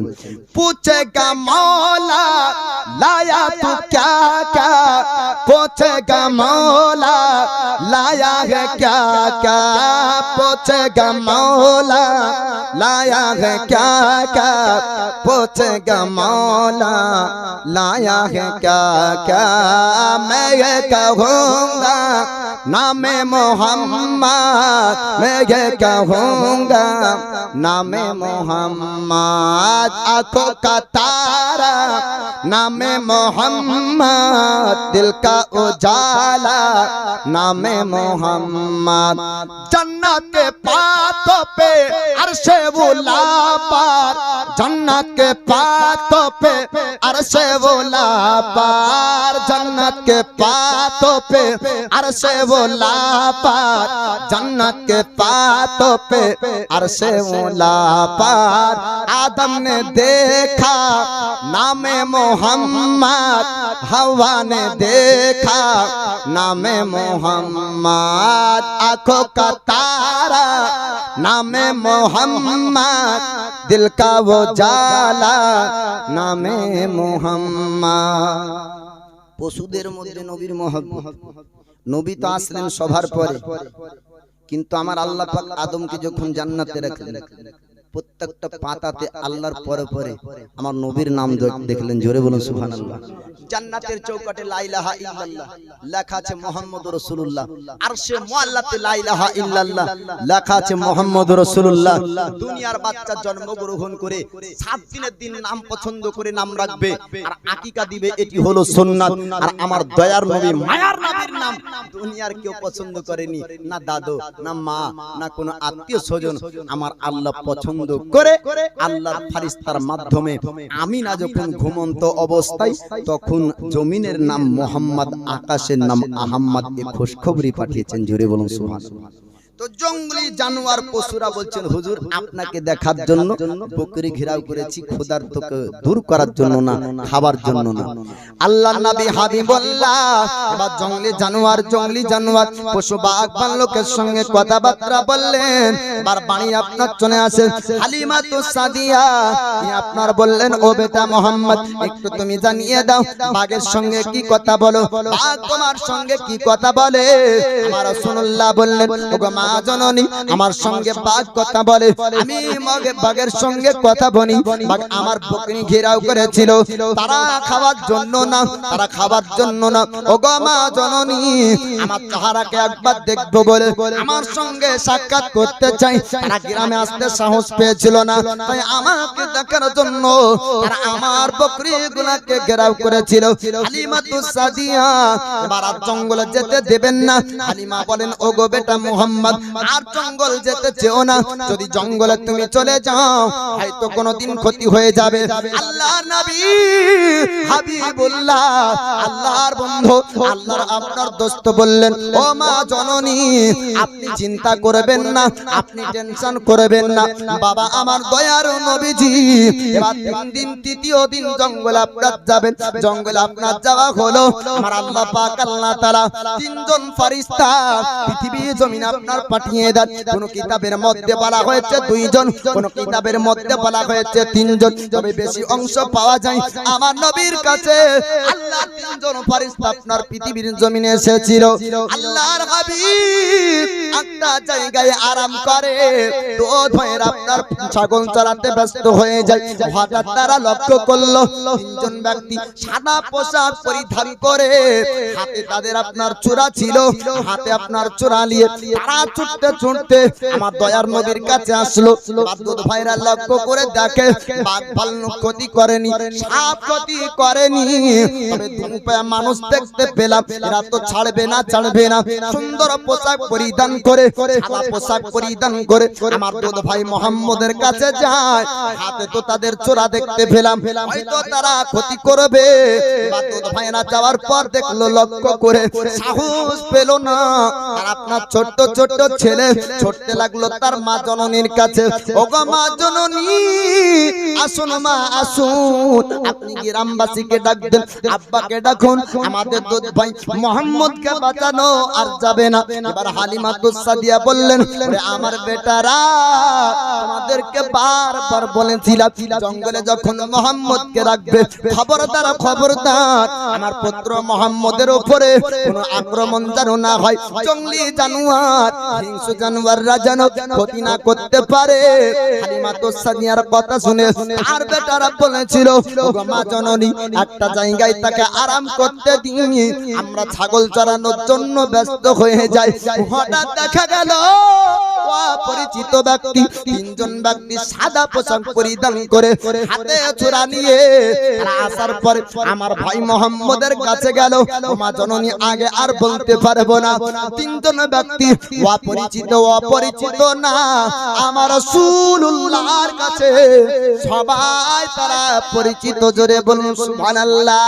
হালিমার বেটারা তারা জানতো না এই 3 জন ব্যক্তিকে আমার আল্লাহ পাক আল্লাহ তাআলা কোন মানুষ আপনার পাঠিয়েছিলেন না। আল্লাহর ফেরেশতাকে আমার আল্লাহ পাক আল্লাহ তাআলা মানবের রূপ দিয়েছিলেন, মানুষের রূপ ধারণ করে আল্লাহর ফেরেশতা সাদা পোশাক পরিধান করে পৃথিবীর জমিন আপনার এসেছিল আমার রাসূলুল্লাহ চিনাচা করার জন্য। জোরে বলুন, আল্লাহর নবী হাবিবুল্লাহর কাছে আপনারা অপরিচিত হবেন না। কেন না অপরিচিত হবে না? আমার আল্লাহ পাক আল্লাহ তাআলা আমিনার ঘরে আমার নবীকে যখন পাঠায়, এক মুহূর্তের জন্য আমার রাসূলুল্লাহ হাবিবুল্লাহ পৃথিবী থেকে আপনারা গায়েব হয়েছিলেন। আমিনা অবাক হয়ে গিয়েছিল, আমার দয়ার নবীকে সবুজ কাপড়ে ঢেকে আপনার রাখা গেল। আল্লাহ নবী হাবিবুল্লাহ হাদিস শরীফের মধ্যে নবী আমার বলেছেন, আমি এক মুহূর্তের মধ্যে গায়েব হয়েছিলাম। আমাকে জিন পরী কেউ নিয়ে যায়নি। আমি নবী সারা দুনিয়া এক মুহূর্তে আমি ভ্রমণ করেছি। বলুন সুবহানাল্লাহ। আমার আল্লাহ পাক আল্লাহ তাআলা এক মুহূর্তের মধ্যে সপ্তম জমিন দেখিয়েছিলেন, সপ্তম আকাশ দেখিয়েছিলেন। ও নবীজি, আল্লাহর ফেরেশতাকে দেখার পর চিনতে পেরেছেন এরা তো মানুষ না, এরা হলো আল্লাহর ফেরেশতা। আমার দয়ার নবীর কাছে আল্লাহর ফেরেশতা আপনার গেল, যাবার পরে 2 হাতের বাজু ডানা ধরলেন, ধরার পরে আল্লাহর ফেরেশতা আমার নবীকে জঙ্গলের এক কিনারায় নিয়ে চলে যায়। আল্লাহর নবী হাবিবুল্লাহকে বলা হলো, হুজুর আপনি একটু জমিনে শুয়ে যান, আল্লাহর হুকুম হয়েছে, আল্লাহর ইশারাতে আপনার সিনা চাক করব। আমার আল্লাহ পাক আল্লাহ তাআলা বিশেষ কিছু আপনাকে দান করবে, যেটা কোন সাধারণ মানুষকে আমার আল্লাহ আজ পর্যন্ত দেয়নি। বলুন সুবহানাল্লাহ। কোন মানুষকে আল্লাহ সিনা চাক করে বিশেষ আল্লাহর ক্ষমতা আপনার কাউকে দেননি। আমার আল্লাহ পাক আল্লাহ তাআলা আল্লাহর ফেরেশতাকে বলেছিলেন, আমার হাবিবের কাছে চলে যাও, আমি আল্লাহ কিছু হিকমত ক্ষমতা আমার হাবিবকে দান করব। আল্লাহর ফেরেশতা বললেন, হুজুর আপনি একটু জমিনে শুয়ে যান, আপনার সিনাকে 2 দুই ভাগে বিভক্ত করা হবে। আল্লাহর হাবিব জমিনে আপনার শুলেন, দুই ভাগে আপনার সিনাকে ফাড়া হলো। আল্লাহ পাক আল্লাহ তাআলা তিনার হাবিবের মধ্যে থেকে কিছু জিনিস আপনার বের করলেন, আর কিছু জিনিস আপনার ভিতরে দান করলেন। সিনা চাক হয়ে গেল, সেলাই করার প্রয়োজন হলো না, মহলম লাগানোর প্রয়োজন হলো না, ডক্টরের প্রয়োজন হলো না, চিকিৎসা করার প্রয়োজন হলো না, ওষুধের প্রয়োজন হলো না। আপনার সঙ্গে সঙ্গে ওই দাঁত পর্যন্ত আপনার মিশে যাই। জোরে বলুন। আল্লাহর হাবিব এক জায়গায় বসে হালিমাতুস সাদিয়া গ্রামবাসীকে বলেছেন, ও গ্রামবাসীরা, তোমরা একটু আসো আসো। অপরিচিত তিনজন ব্যক্তি আমার পুত্র মুহাম্মদকে হয়তো তারা মারতে চাই, হাতে তাদের নাকি ছুরা। আমার পুত্র মুহাম্মদকে মনে হয় বাঁচানো যাবে না। গ্রামবাসীরা ঝাঁকের ঝাঁকে আসতে শুরু করলো জঙ্গলের দিকে। বাচ্চা চুরি করা চোর নাকি এসেছে, ছেলে চুরি করা চোর নাকি এসেছে। বাচ্চাকে কেন তারা ছোরা দিয়ে ধরবে? গ্রামবাসীরা ঝাঁকের ঝাঁকি জঙ্গলের দিকে যায়। আল্লাহর ফেরেশতাকে তারা দেখতে পেল না। আমার নবীকে হালিমাতুস সাদিয়া জিজ্ঞাসা করলেন, ওরে বেটা মুহাম্মদ, একটু জানিয়ে দাও, অপরিচিত তিনজন ব্যক্তি নাকি এসেছিল? আল্লাহ নবী বললেন, ও মা জননী, তারা অপরিচিত ছিল না, অপরিচিত ছিল না। আমার ভাইরা, তারা চিনতে পারেনি, বুঝতে পারেনি আমি মুহাম্মদ তাদেরকে চিনি, আমি মুহাম্মদ তাদের সম্পর্কে জানি। ওরা মানুষ ছিল না, মানুষ ছিল না, আল্লাহর ফেরেশতা তারা ছিল। জোরে বলুন। ও মা জননী, তারা সুন্দর পোশাক পরিধান করে হাতে ছুরা নিয়ে আমার কাছে এসেছিল। আমাকে জমিনে শুয়ালো, আমার সিনাকে দুই ভাগে বিভক্ত করলো। ও মা জননী, তবে আশ্চর্যের বিষয় হলো এক ফোঁটা রক্ত জমিনের নিচে পড়েনি। এক ফোঁটা রক্ত জমিনে পড়েনি। ও মা, চিন্তা করবেন না, আমার ব্যথা যন্ত্রণা হয়নি। জোরে বলুন সুবহানাল্লাহ। হালিমাতুস সাদিয়া বলছেন, ওগো বেটা মুহাম্মদ, ও ফেরেশতা কেন তোমার সিনা ফাড়লো? আমার নবী বলছেন, মাগো, আমার আল্লাহর হুকুম, আমার ভিতরে আল্লাহ কিছু দিয়েছেন। জোরে বলবেন না সুবহানাল্লাহ। আল্লাহ পাক আল্লাহ তাআলা ফেরেশতার মাধ্যমে সিনা চাক করালেন, সিনা চাক হলো। কিন্তু হালিমার মানে একটা বড় ধরনের ভয় ঢুকে গেল। না, এই বাচ্চাকে আর রাখা যাবে না, এবার দিয়ে আসতে হবে। বাপজি, এরকম ধারাবাহিক ঘটনা বললে শেষ হবে না। আপনাদেরকে এক ঝলক শোনাবো মেন কথাগুলো, যে আজ বর্তমান সময়ে আমরা নবী নিয়ে কি ধারণা করি। নবী আমার নবুয়ত প্রকাশ করার পর কত কষ্ট আমাদের জন্য উঠিয়েছেন, একটু বলবে। 6 বছর বয়সে হালিমাতুস সাদিয়া এবার ভয় ঢুকে গেল, এ বাচ্চার রাখা যাবে না, আমিনার কাছে নিয়ে যাই, আমিনার কাছে দিয়ে আসি। নিয়ে গেলে হযরত আমিনা বলছেন, ওরে হালিমা, এত শখ করে নিয়ে গেলে আবার দিয়ে যাও কেন? হালিমা বলেন, ওরে আমিনা, তোমার বাচ্চার সঙ্গে এমন আশ্চর্যের ঘটনা ঘটছে, আমার ভয় চলে আসে। বলে কেন? কোনদিন দেখা যায় সাপ চলে আসে কাছে, কোনদিন বাঘের সামনাসামনি চলে যায়, কোনদিন কোনো অপরিচিত মানুষ ছোরা নিয়ে চলে আসে, বুক ফেড়ে দেয়। হযরত আমিনা তো জানতেন তিনার পুত্র সম্পর্কে, যে বেটাকে গর্ভে রেখে কোনদিন যন্ত্রণাই বুঝতে পারেনি। জোরে বলবেন না। প্রসবকালে বেদনা হয়নি। হযরত আমিনার গর্ভে যখন নবী, শুকনো ইনারায় পানি ভর্তি হয়ে যায়, বালতি বইতে ওজন লাগে না। আমিনা বলছেন, ওরে হালিমা, আমার পুত্রকে তুমি চিনহনি, আমি চিনি। কোনো ক্ষতি করতে পারবে না, দুনিয়ার কেউ ক্ষতি করতে পারবে না, ক্ষতি হবে না। রাখা গেল। 6 বছর বয়সে নবীর নানা ওহাব বিন মান্নাফ মদিনায় বাড়ি। ওখানে যাওয়ার পরে ফিরার পথে আমিনার ইন্তেকাল হয়। 6 বছর বয়সে উম্মে আইমান আব্দুল মুত্তালিবের কাছে নবী আমার উম্মে আইমান দেখভাল করেন। হযরত আমিনার বান্দি। 8 বছর বয়স যখন নবীর দাদু আব্দুল মুত্তালিবের ইন্তেকাল হয়, 8 বছর বয়স থেকে আব্দুল মুত্তালিব দায়িত্ব দিলেন আবু তালিবের কাছে। আবু তালিবের কাছে নবী আমার থাকেন। আবু তালিব দয়ার নবী, মায়ার নবীর নবুয়তের 7 বছর পর, অর্থাৎ নবীর 47 থেকে 48 বছর বয়স পর্যন্ত এই আবু তালিব দয়ার নবীর সাথ দিয়েছিলেন। ঈমান আনেনি, মুসলমান হয়নি, তবে নবীকে খুব অত্যন্ত ভালোবাসত। এই আবু তালিবের কাছে নবী আমার থাকেন। মক্কাতে একটি নিয়ম ছিল কি, যে কাবার মুতাল্লি হতো, কাবার দেখভাল করত, আর কুরাইশের সর্দার ব্যক্তি যে হতো, কোন রকমের সমস্যা হলে তার কাছে যেত মক্কাবাসীরা, আর ও ব্যক্তি দোয়া করে সমাধান করে দিত। তো বহুদিন ধরে পানি বারিশ হয়নি মক্কা শহরে, মক্কাতে। আবু তালিব তখন কাবার দায়িত্বে। আবু তালিবকে বলা হলো, আপনি একটু দোয়া করেন কাবার কাছে গিয়ে যেন পানি হয়। নবীর বয়স তখন 8 বছর। ক বছর? 8 বছর। নবীকে আমার নিলেন আবু তালিব, দয়ার নবীকে নিয়ে কাবার কাছে যান। নবী আমার কাবার সঙ্গে তিন লাগালেন, 2 হাত উত্তোলন করলেন, দোয়া করলেন আল্লাহর কাছে পানির জন্য। তো এমন পানি হয়, মক্কাবাসীরা বলে এর পূর্বে কোনোদিন মক্কায় এমন পানি হয়নি। জোরে বলবেন না সুবহানাল্লাহ। 12 বছর বয়স যখন নবীর হলো, একজন পণ্ডিত রাহিব, এই পণ্ডিত আমার নবীর চেহারাকে খালি দেখে বলে দিয়েছিল এই ভবিষ্যতে নবী হবে। জোরে বলেন সুবহানাল্লাহ। 40 বছরের আগে কেউ জানতো না যে নবী। তাই সবাই একটি মক্কাবাসীরা টাইটেল নবীর দিয়েছিল, লাকাব দিয়েছিল আল আমিন। জোরে বলবেন না সুবহানাল্লাহ। আমানতদার, বিশ্বাসী, সততা, সৎ ব্যবহারের ব্যক্তি যদি কোনো ব্যক্তি থাকে, সত্যবাদী, তার নাম হলো মুহাম্মদ। জোরে বলুন সুবহানাল্লাহ। 12 বছর বয়সে আবু তালিব নিয়ে গিয়েছিল। 2 জন পণ্ডিতের কথা বলবো, আর মক্কাবাসীরা নবীকে কি ধারণা করতে এই কথাটা বলি, আর নবুয়তের পরে কারা কারা দুশমনি করেছিল আর কি কি দুশমনি করেছিল বলে আলোচনা শেষ করব। শুনবেন না? মাহফিলে দুরূদ পড়লে আল্লাহ বরকত নাজিল করে, রহমত নাজিল করে। একবার দরুদ শরীফ পড়েন, আল্লাহুম্মা সাল্লি আলা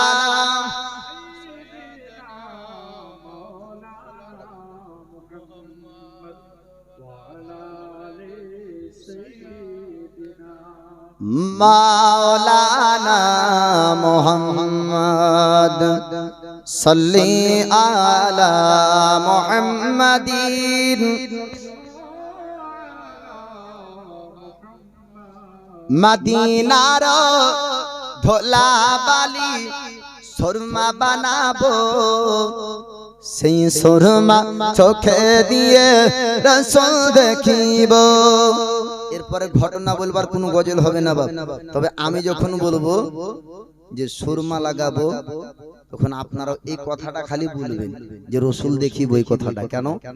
আল্লাহ পাক যদি আজকের রাত্রি, শীতের রাত্রি, ঠান্ডার সময়তে এই দোয়াটা যদি আল্লাহ কবুল করে নাই, তো নবী দেখতে পাবেন, তাই না? আমার নবীকে দেখলে স্বপ্নে যদি কেউ দেখে তো ডাইরেক্টলি দেখলো। কেন? শয়তান তো প্রধানমন্ত্রীর রূপ নিতে পারে, কিন্তু নবীর রূপ নিতে পারে না। জোরে বলবেন না সুবহানাল্লাহ।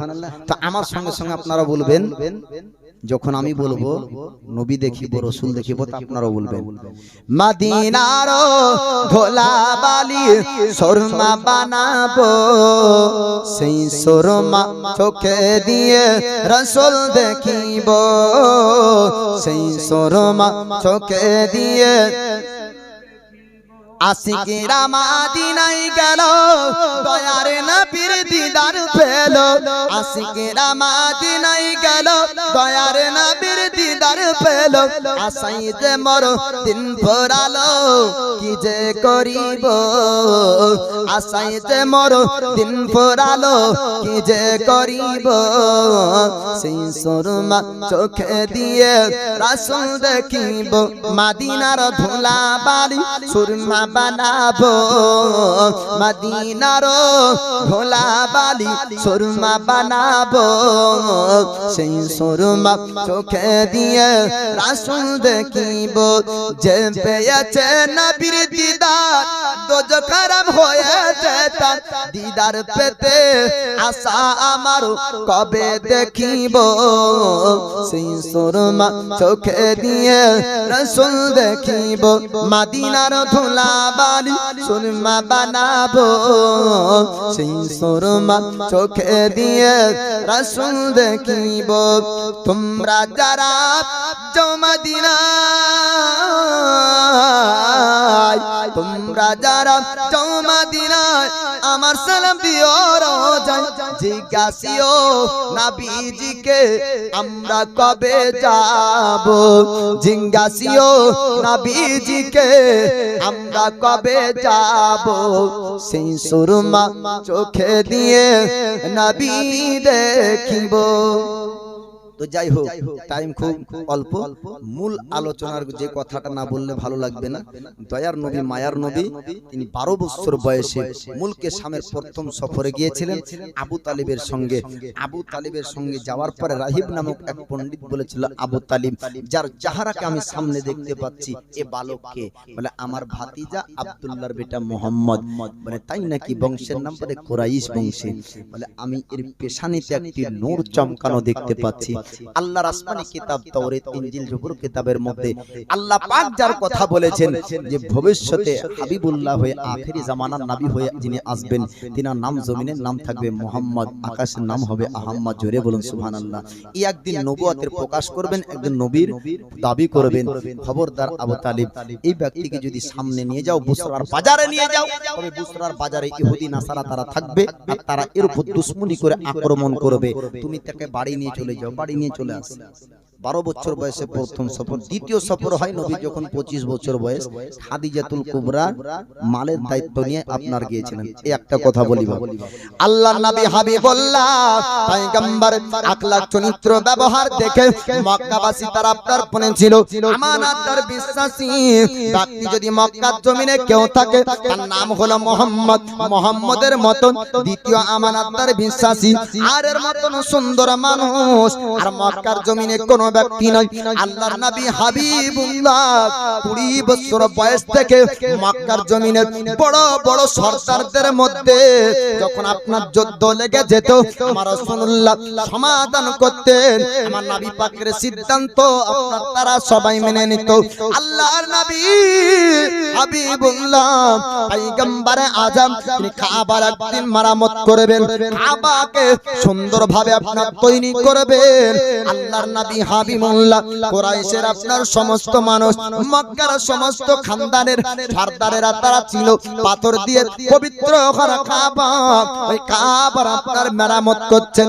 আল্লাহর নবীর সঙ্গে সমস্ত মানুষ আপনার ছিল কাবার মেরামত করার জন্য। নবুয়তের প্রকাশ হয়নি, 40 বছর বয়স আপনার পূর্ণ হয়নি। মক্কাবাসীরা কেউ আপনার দুশমন ছিল না, আমার দয়ার নবী মায়ার নবীর কেউ দুশমনি করত না। ওই সময়তে আবার মেরামত সম্পূর্ণ শেষ দিকের দিকে আপনার চলে যায়। সবাই মেহনত করে, সমস্ত খানদানের সরদার একত্রিত হয়ে কাবাকে তৈরি করলো। কাবাকে সুন্দরভাবে তারা বানালো। আল্লাহ পাকের পবিত্র ঘর কাবার কাজ যখন আপনার শেষ দিকে হাজরে আসওয়াদ আল্লাহ পাকের জান্নাতি পাথর, ওই পাথর যখন চাপাবে এবার খানদানের সরদারের মধ্যে সবার মধ্যে আপনার দ্বন্দ্ব লেগে গেল। তারা সবাই বলে আমি পাথর চাপাবো, যদি জান্নাতি পাথর আমি চাপাতে পারি তবে আমার খানদানের ইজ্জত বেড়ে যাবে, আমার বংশের সম্মান বেড়ে যাবে। আর একজন সরদার বলল না না, এই পাথরটা আমি চাপাবো, আমার খানদানের ইজ্জত সম্মান বেড়ে যাবে। সবাই এরকম বলা বলি করে। ওই সমাজে একজন বৃদ্ধ ব্যক্তি আসলো, ও মক্কার সরদারেরা তোমরা বহু পূর্বে থেকে খানদানে যুদ্ধ করেছো, জঙ্গে ফাজর একটা বড় যুদ্ধ হয়েছিল, খানদানে লড়াই লেগে যেত। আল্লাহর নবী হাবিবুল্লাহ ময়দা করেছিলেন, ও মক্কার সরদারেরা যখন তোমরা খানদানে যুদ্ধ করো তখন সবার পক্ষ থেকে মানুষ মারা যায়। অনেক মা আপনার এতিম, অনেক মা সন্তান হারিয়ে ফেলে, অনেক বাচ্চারা বাপ হারিয়ে ফেলে, অনেক বাচ্চাকে তোমরা এতিম করে দাও। ও মক্কার সরদারেরা যখন তোমরা একটা জিনিস করবে সবাই একত্রিত হয়ে সিদ্ধান্ত করবে খানদানে তোমরা যুদ্ধ করবে না। মায়দা তোরা এক বাক্যে মেনে নিয়েছিল। আল্লাহ নবী হাবিবুল্লাহ তিনি আপনার ও মায়দায় সন্তুষ্ট হয়েছিলেন। আবার নবীজি দেখলেন আবার যদি কাবার উপর পাথর চাপানো নিয়ে খানদানে যুদ্ধ লেগে যায়, পূর্বের মতন তো ঝামেলা লেগে যাবে।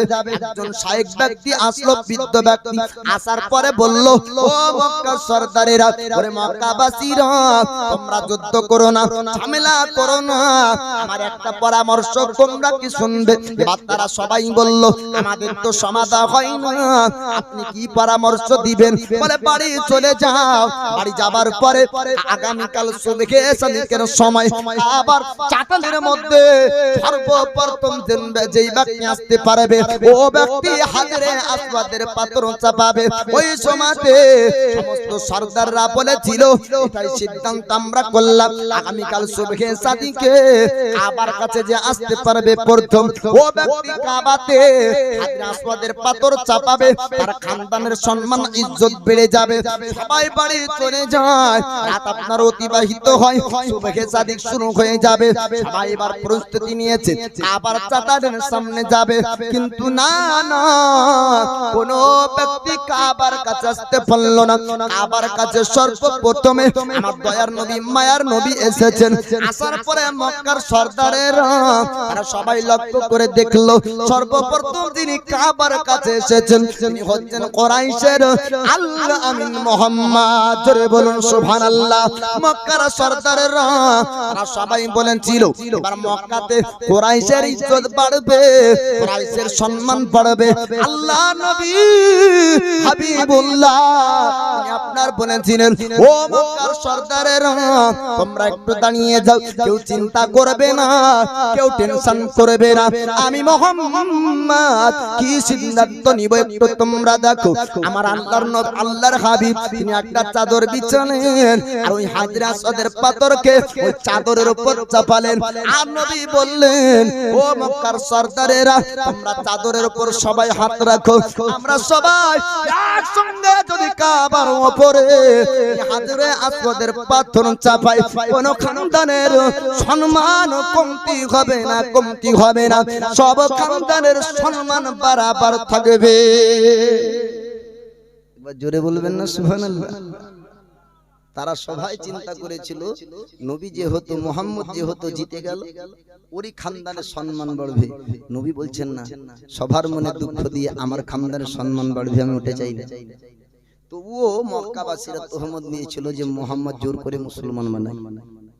আল্লাহর নবী হাবিবুল্লাহ চাদরের উপর পাথর রেখে বললেন, সবাই এর উপর সমস্ত সরদারকে বলল, একজন একজন করে একটা খানদানের হাত রাখো। তাহলে সবার খানদানেরই সরদার হাত রাখলো, মানে সবাই মিলে একসঙ্গে কাবার উপরে পাথর রাখলো। নবীর এই সিদ্ধান্তে, এই ফায়সালাতে সবাই খুশি। আল্লাহর নবী হাবিবুল্লাহ 25 বছর বয়সে আসলেন। ও সময়তে খাদিজার বয়স 40। দয়ার নবী মায়ার নবীর নুরানি চেহারাকে খাদিজা একবার দেখেছিল। কতবার? একবার। এত বুদ্ধিমতী মহিলা ছিলেন খাদিজাতুল কুবরা, বড় মালদার বড় ব্যবসায়ী। তিনার একটা খাস গোলাম ছিল, নাম তার মিসরা। মিসরাকে খাদিজা ডাক দেয়। এই নবীর নবুয়তের প্রকাশের একটা কথা, খাদিজাতুল কুবরা তিনি মিসরাকে ডাক দিয়ে বলছেন, ওরে মিসরা শোন শোন, মক্কার মধ্যে সবথেকে বড় বিশ্বাসী ব্যক্তি কোন ব্যক্তি আছে তার সন্ধান পেতে চাই। মিসরা বলল, খাদিজা, আমি পুরো মক্কা ভ্রমণ করে গলিতে গলিতে জানলাম, নাগরিক জনসাধারণকে জিজ্ঞাসা করলাম, তারা সবাই এক কথা বলল, কুরাইশের মুহাম্মদ তার মতন আমানতদার বিশ্বাসী আর মক্কার জমিনে দ্বিতীয় কোনো ব্যক্তি নাই। খাদিজাতুল কুবরা বলেছিলেন, ওরে মিসরা রে, আমি মুলকে শামে বসরার বাজারে আমার খেজুরের মাল পাঠাবো, অনেক মাল যাবে, আমানতদার বিশ্বাসী ব্যক্তির হাতে আমি খাদিজা দায়িত্ব দিতে চাই। মিসরাকে বলা হলো, যা যা আল আমিন মুহাম্মদকে বল, আমি খাদিজা তাকে ডবল পয়সা দিব। আল্লাহর নবী হাবিবুল্লাহর কাছে মিসরা বললেন, হুজুর, আপনাকে বসরার বাজার নিয়ে যাওয়া হবে, আপনি যাবেন কিনা? আল্লাহর নবী জিজ্ঞাসা করলেন তিনার চাচাকে, আবু তালিবকে ডাক দেয়, চাচা জান, আপনি যদি বলেন তবে আমি বসরার বাজার যাব খাদিজার মাল নিয়ে। খাদিজার সম্পর্কে পুরো মক্কাবাসীরা তারা সবাই জানতো, পবিত্র তহেরা আপনার পবিত্র রমণী, তার নাম হলো খাদিজাতুল কুবরা। জোরে বলুন সুবহানাল্লাহ। আল্লাহর নবী চাচাদের কাছ থেকে অনুমতি নিয়ে আপনার চলতে লাগলেন। 25 বছর বয়সে মালের দায়িত্ব নিয়ে আপনার যাবেন মুলকে সব। রাস্তার মাঝে একটা জায়গায় গাছের কাছে আরাম করবে। আল্লাহর নবী হাবিবুল্লাহ তিনি আপনার আরাম করেন। একজন পণ্ডিত ডাক দিল, মিশ্রা রে, এই ব্যক্তিকে আজ পর্যন্ত কোনদিন দেখিনি। এই মিশ্রা আপনার কোন ব্যক্তি? আপনার নাস্তরা হলো একজন পণ্ডিত, মিশ্রা হলো খাদিজার গোলাম। মিশ্রাকে ডাক দেয়, নাস্তরা নামক পণ্ডিত বলল, মিশ্রা রে, এই ব্যক্তিকে আজ পর্যন্ত দেখিনি, এই ব্যক্তির সম্পর্কে একটু তোমার কাছে জানতে চাই। মিশ্রা বলল, ওরে নাস্তরা, এই ব্যক্তির নাম হলো মুহাম্মদ, এই ব্যক্তির বাড়ি হলো মক্কা শহরে, কুরাইশ বংশের ব্যক্তি, পুরো মক্কাবাসী তাকে ভালোবাসে, পুরো মক্কাবাসী তাকে আল আমিন বলে। নাস্তরা বলল, মিশ্রা, এই ব্যক্তি সাধারণ মানুষ না, সাধারণ মানুষ না, ইনি হচ্ছেন আল্লাহর পয়গম্বর। নবীর নবুয়ত প্রকাশ হয়নি, আল্লাহর পয়গম্বর। মিশ্রা বলল, নাস্তরা, তুমি কেমন করে জানলে? নাস্তরা পণ্ডিত বলল, আল্লাহ পাক, আল্লাহ তাআলা আসমানি কিতাব অবতীর্ণ করেছেন। তাওরাত কিতাবের মধ্যে এর কথা আপনার বলা হয়েছে, ইনজিল কিতাবের মধ্যে বলা হয়েছে, জবর কিতাবের মধ্যে আর আল্লাহ পাক, আল্লাহ তাআলা বলেছেন, মিশ্রা রে, যেদিন এই ব্যক্তি নবুয়তের প্রকাশ করবে, এর উপর তুমি বিশ্বাস করবে, এর উপর ঈমান আনবে। খবরদার, খবরদার, এর নবুয়তকে অস্বীকার করবে না। যদি এই ব্যক্তিকে নবী বলে মেনে নাও, তবে ইহকাল ভালো হবে, পরকাল ভালো হবে। নাস্তরা আপনার নাস্তরা বলল, মিশ্রা রে, এই ব্যক্তি যখন নবুয়তের প্রকাশ করবে, আমি যদি জিন্দা জীবিত থাকি, আমিও তার উপর ঈমান আনব। জোরে বলবেন না সুবহানাল্লাহ? শেষ করে দেব জি। যাই হোক, এবার মিশ্রা বলল নাস্তরাকে, নাস্তরা বলল মিশ্রাকে যে নবুয়তের প্রকাশ করলে উপর ঈমান। বলে ঠিক আছে, বাড়ি চলে আসে। বলে বুসরার বাজার জন্য। বলে কেন? ইহুদি নাসারারা আক্রমণ করবে। মাল বিক্রি হলো, রাস্তাতেই চলে আসে বাড়িতে। খাদিজাতুল কুবরা নবীর নূরানী চেহারাকে একবার দেখে, দেখার পরে বলে, মিশ্রা, এই ব্যক্তির সম্পর্কে সফরের ঘটনা বলে। সফরের ঘটনা বলে। খাদিজা বুঝতে বললেন যে ইনি আখেরি নবী। জোরে বলুন সুবহানাল্লাহ। মনে মনে একটা ইচ্ছা জাগলো, ইনার বিবি হতে পারলে, নবীর বিবি হতে পারলে ভালো হবে। 40 বছর বয়সে খাদিজা ঠিক করেছিলেন দ্বিতীয় আর কোন বিবাহ করবেন না, কেননা খাদিজার পূর্বে দুবার বিবাহ হয়েছিল, স্বামী মারা গিয়েছে। আর কোন সরদার কেউ বিয়ে করতে চাই না, নবীকে বিয়ে করতে চান। নবীর সঙ্গে বিবাহ হলো। খুতবা আবু তালিব পড়েছিলেন, অনেক লম্বা ঘটনা। সর্বপ্রথম নবীর নবুয়তের প্রকাশ করার পরে যিনি ঈমান মহিলার মধ্যে এনেছিলেন, নাম হলো খাদিজাতুল কুবরা। আজাদ পুরুষের মধ্যে সর্বপ্রথম ঈমান এনেছিলেন আবু বকর সিদ্দিক। গোলামের মধ্যে সর্বপ্রথম যায়েদ বিন হারিস। আর বাল্যদের মধ্যে সর্বপ্রথম হযরত আলী শেরে খোদা মুশকিল কুশা। জোরে বলুন সুবহানাল্লাহ।